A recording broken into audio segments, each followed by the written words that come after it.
Bulletin में कुछ दीगर खबरें शामिल करें और आपको बताएं कि पनवाकिल में महंगाई का जिन बोतल से बाहर आ गया। खुद साख्ता महंगाई अरूज पर है। सैलाब की तबाहकारी से फसलों को नुकसान पहुंचने के बायस सब्जियों की कीमतों में होश रबा इजाफा। 50 रुपए किलो फरोख्त होने वाले टमाटर 250 रुपए किलो तक फरोख्त होने लगे। गोभी 80 रुपए से फरोख्त होने लगी। मज़ीद तफसीलात जानते हैं नुमाइंदा 7 न्यूज़ अब्दुल रहमान से। जी अब्दुल रहमान, बताइएगा कि सब्जियों की क्या सूरत हाल है पनवाकिल में?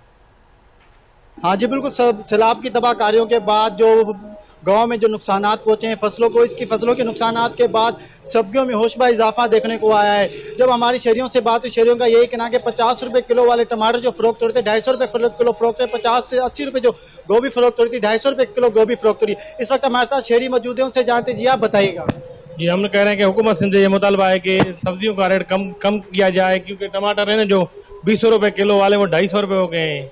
भिंडी ये जो 80 रुपए किलो है वो भी 250 हो गई है। हुकूमत को मुतालबा है कि इसका रेट ख्याल करें। जी बिल्कुल, आपने जाना, इनका यही कहना है कि हुकूमत की जानिब से जो इन सब्जियों की कीमत पर नोटिस लिया जाए। जो कीमत में इजाफा हुआ है, 50 से 80 रुपए किलो टमाटर जो फरोख्त होते वो 250 से 300 रुपए किलो फरोख्त है। जो 80 से 100 रुपए किलो गोभी फरोख्त होती है वो 250 रुपए किलो फरोख्त हो रही है। हुकूमत से मुतालबा है कि इन पर नोटिस लिया जाए और कीमतों में कमी लाई जाए। हमें महंगाई की सूरत हाल से आगाह कर रहे थे।